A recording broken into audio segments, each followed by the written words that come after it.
Il était une fois, dans un village lointain vivait une ravissante jeune femme appelée Fei. Elle était unie par les liens sacrés du mariage à un homme nommé Obayana, qui la chérissait profondément. Fei et Obayana provenaient de 2 villages distincts, mais le destin les avait réunis lors du festival annuel des villages. Lors de ce festival, Obayana fut captivé par la danse de Fei, qui dansait au rythme des tambours.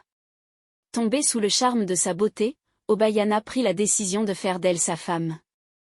L'amour que Obayana éprouvait pour Fei était sincère et inconditionnel. Cependant, ce bonheur était pour une courte durée. Le frère d'Obayana, Bomani, avait également des sentiments profonds pour Fei et aspirait à l'épouser. Ayant repéré Fei au festival, Bomani se sentit poussé par une passion dévorante. Mais Obayana, le frère aîné et plus audacieux des deux, prit l'initiative et déclara son amour à Fei en premier. Fei, déjà mariée à Obayana, se retrouva malheureusement victime du harcèlement incessant de Bomani. Fei ne voulait en aucun cas être la source de division entre les 2 frères et ainsi elle s'efforça d'ignorer et d'éviter les avances de Bomani. Cependant, la jalousie grandit et poussa Bomani à monter un plan vengeur contre Fei, qui avait rejeté ses avances. Bomani était respecté et aimé par les villageois. Il savait que quoi qu'ils disent, les villageois le soutiendraient. Un jour, Bomani proféra des allégations contre Fei, prétendant qu'elle l'avait harcelé et lui avait demandé à plusieurs reprises de coucher avec elle, malgré son refus. Par amour pour son frère, Fei persistait. Il racontait qu'il était à bout et demandait qu'on la raisonne. Ces accusations graves entraînèrent une tragédie.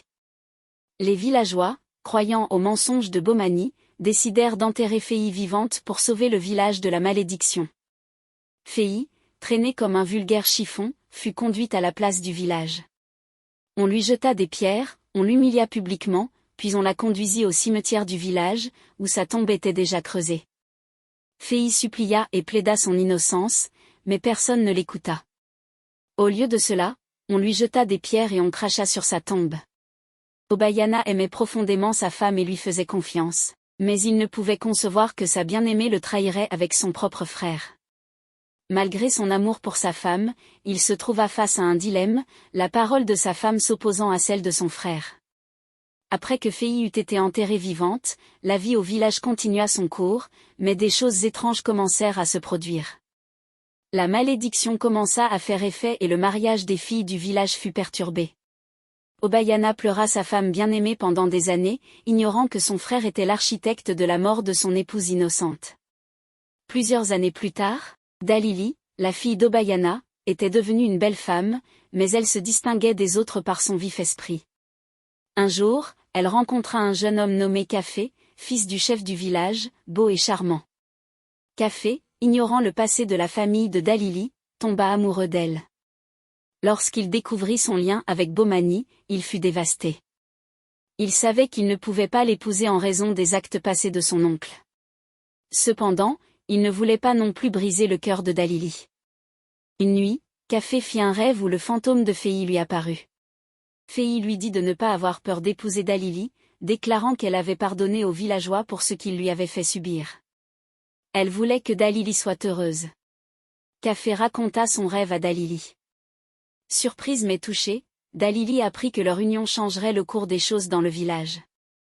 Les 2 familles se rencontrèrent et le chef du village découvrit l'identité de Dalili et son lien étroit avec Bomani, commençant à reconsidérer la situation. Il appela son fils pour l'informer des conséquences.